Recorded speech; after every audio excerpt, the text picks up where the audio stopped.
Página 48. Pero, ¿qué es una transacción? Los términos utilizados hasta ahora pueden parecer extraños, pero los conceptos que expresan seguramente son familiares.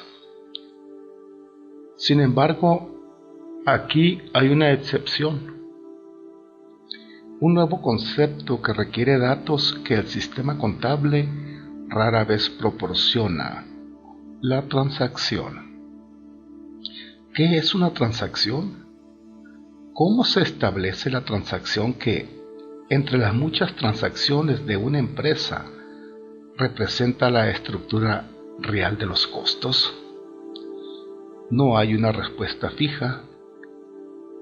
La naturaleza de la empresa es la que determina esto, más que las prácticas contables o los teoremas económicos. En muchas empresas, la más simple y fácil de obtener de las unidades de transacción es el número de facturas enviadas. Cuando el trabajo que requiere el papeleo y los grandes costos que éste implica están organizados en torno a ella, la factura particular puede ser utilizada con bastante confianza como índice de la verdadera participación de un producto en los costos. Algunas veces los embarcos constituyen una unidad más conveniente, en especial cuando en una factura hay muchos productos diferentes. En las grandes tiendas, la compra por cliente ha sido considerada durante mucho tiempo como un buen indicador de la estructura de los costos.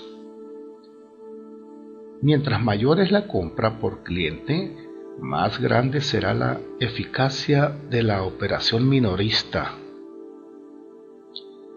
El número de clientes que debe entrar en una tienda para movilizar cierta cantidad de una determinada mercadería puede ser una unidad de transacciones más conveniente que otra en las grandes tiendas.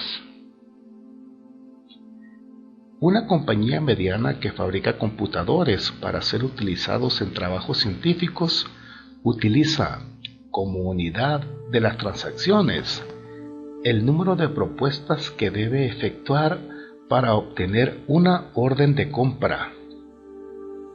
La propuesta, con el enorme trabajo técnico y de oficina que implica, es el verdadero centro de los costos y también el sumidero en que desaparecen los recursos más escasos y caros, los mejores talentos de la compañía. En una compañía laminadora de aluminio se encontró que la mejor unidad de las transacciones era el número de fundiciones de producción en la etapa del laminado en caliente. En la planta de laminado a presión de la misma compañía, que fabrica productos como enrejados para radiadores de automóviles y manijas para puertas de heladeras, la unidad de transacción apropiada resultó ser el número de horas requerido por los matriceros capacitados para preparar las prensas para una forma determinada. En una empresa de aviación comercial, la unidad de costo más significativa es la cantidad de asientos millas disponibles, pero no vendidos, en una ruta o vuelo determinado. Esto es un costo de no hacer, entre comillas. Pero para una compañía fabricante de bienes de consumo que produce mercaderías que se distribuyen a través de muchos minoristas independientes, la unidad de transacción bien puede ser el número de visitas que se hacen a cada intermediario por cada $1.000.000 de ventas de un producto. También puede ser el número de intermediarios necesarios para vender el volumen. Asentar a un minorista en los libros cuesta casi lo mismo y resulta alto. Si hay alguna diferencia, Esta está en favor del intermediario mayor, que usualmente requiere menos visitas vendedoras y menos servicios, además de tener mejor crédito y pagar con más rapidez. Para industrias procesadoras con una gran inversión de capital, por ejemplo, papeleras o petroquímicas, la unidad de costo más significativa para los cálculos puede ser el tiempo que se necesita para producir el mismo valor de ventas, menos materia prima comprada de diferentes productos. En esas industrias, los costos tienden a estar en función de las horas requeridas para la fabricación. Pero determinar la transacción apropiada para una empresa determinada es parte del análisis de la empresa. En sí misma, constituye un gran paso hacia la comprensión de la empresa y su economía. También es una genuina decisión empresaria de gran impacto y considerable riesgo.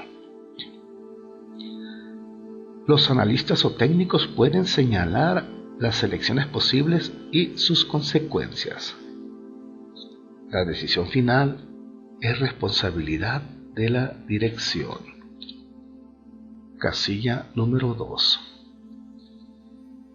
Un cálculo de muestra puede servir para indicar cómo se pueden utilizar estos conceptos. Muestra 3 productos diferentes, 3 tipos diferentes de envases metálicos fabricados en una planta de fabricación de envases. Las ventas totales de la compañía sumaron 150 millones. Las materias primas compradas se elevaron a 50 millones, siendo las ventas netas de 100 millones. Las cargas fijas totales sumaron 30 millones por año, siendo los ingresos totales de producción de 70 millones. Las ventas del producto X sumaron 50 millones. El contenido en materias primas, algo más bajo que lo normal, fue de 10 millones, produciendo ingresos de 30 millones, o un 30% de los ingresos totales de la compañía. Sus ingresos, 30% de las ventas de la compañía menos las materias primas y gastos fijos, se calcularon entonces en 21 millones, 30% de 70 millones. Los costos totales de la compañía fueron de 135 millones. Restando las materias primas compradas y los gastos fijos, quedaron 55 millones como costos totales atribuibles a los productos.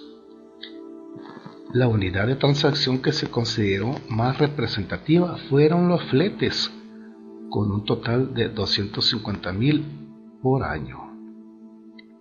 De estos, el producto X insumió, como lo estableció un estudio de muestreo, 60,000, o sea, el 24%.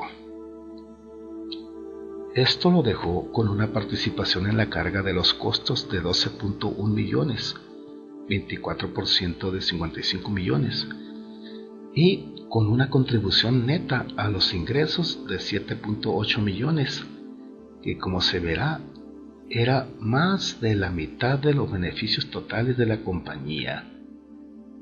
15 millones. 150 millones de ventas menos 135 millones de costos. Su coeficiente de contribución sería entonces 185,000 por cada millón adicional de ventas. Fin de la casilla 2. El poder del análisis transaccional de los costos de una empresa fue recientemente demostrado en un estudio de los beneficios y costos de las empresas alimentarias realizado en 1963 por la firma consultora de empresarios de Nueva York, McKinsey & Co. Para la General Foods Corporation, el más grande productor norteamericano de alimentos procesados, tradicionalmente el almacenero, como la mayoría de los minoristas, ha computado una cifra de costo promedio, entre comillas, al margen bruto de los beneficios, entre comillas. Por lo tanto, ha considerado como más beneficioso el ítem que produjera el mayor margen bruto de beneficios, si bien las cadenas de supermercados bien dirigidas están tomando cada vez más en cuenta la velocidad de la rotación.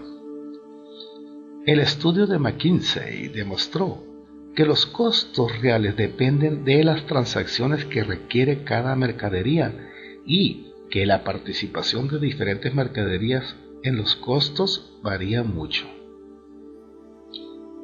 El margen de beneficios de una caja de cereales secos, por ejemplo, es casi igual al de una caja de sopa envasada, 1.26 para el cereal y 1.21 para la sopa.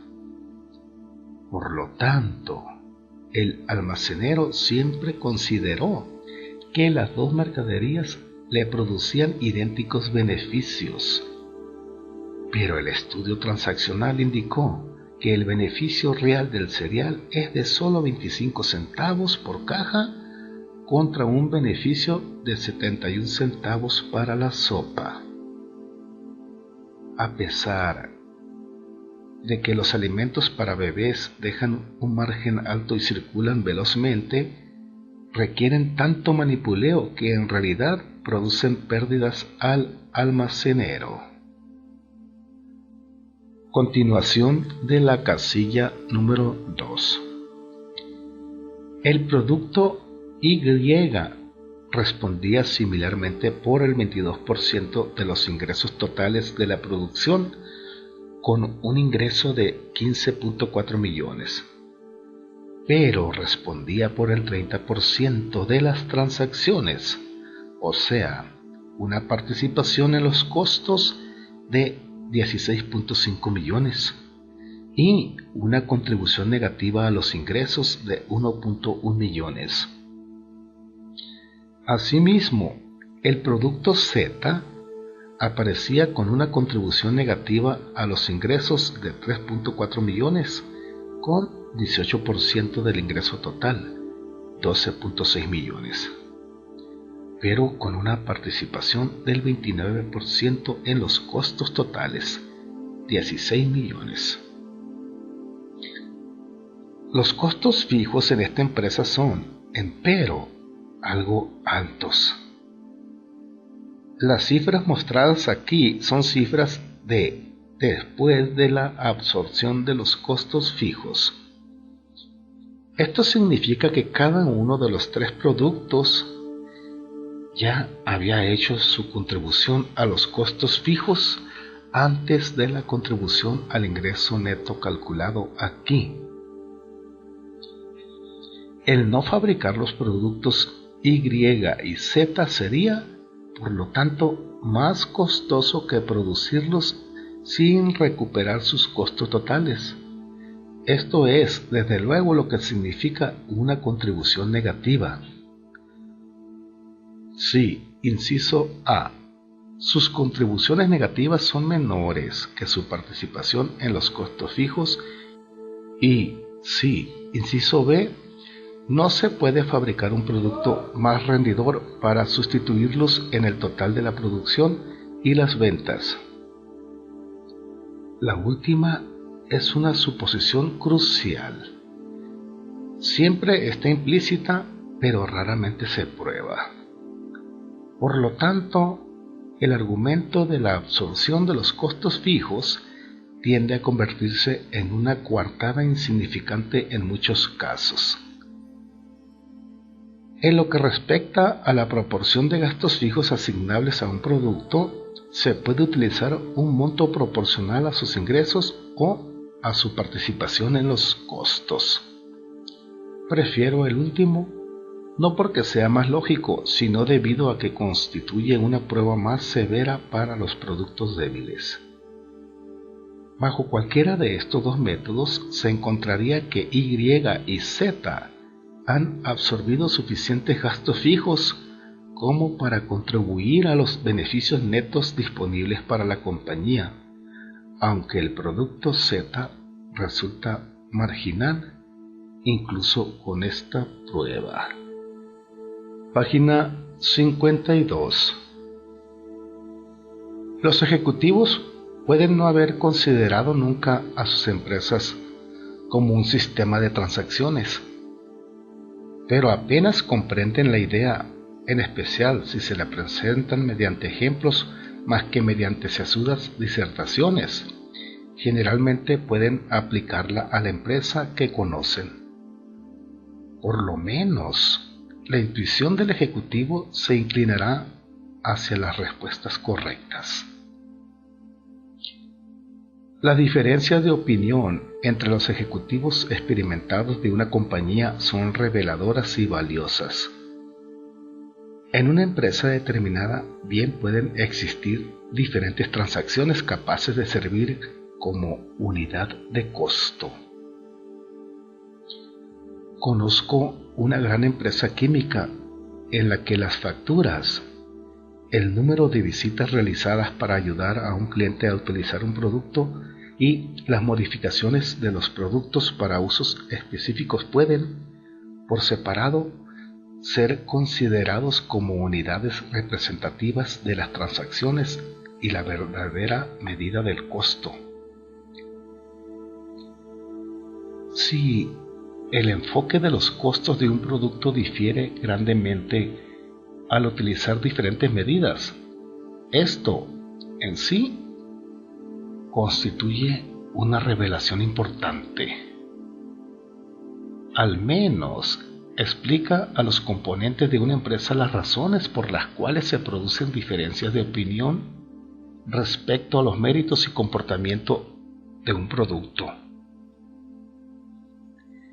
En las empresas donde es posible aislar operaciones diferentes y separadas, el costo de cada operación, basado en sus transacciones típicas, se puede y debe determinar. La suma de los costos de las operaciones proporciona el monto total de los costos.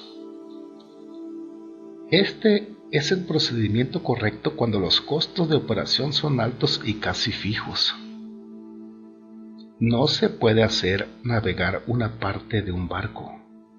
Por lo tanto, los costos de fletar la totalidad del barco se producen siempre, aunque el barco esté lleno o vacío. En forma similar, la prensadora de pulpa de una fábrica de papel puede utilizarse o cerrarse. No puede utilizarse a mediana velocidad. Sus costos de operación son fijos y se producen en forma total cada vez que se procesa alguna pulpa. A modo de ilustración, se pueden identificar 3 operaciones diferentes en todo embarque de carga por mar. Hay una operación administrativa que se relaciona al número de embarques.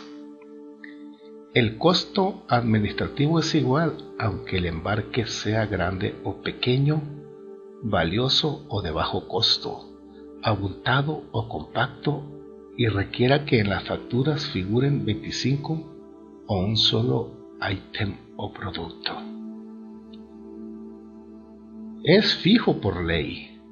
Los documentos legalmente exigibles deben ser emitidos y manipulados. Por lo tanto, el costo administrativo de cada flete es la participación de los costos administrativos totales divididos por el número total de embarques en la ruta marítima utilizada. Luego está la operación de carga.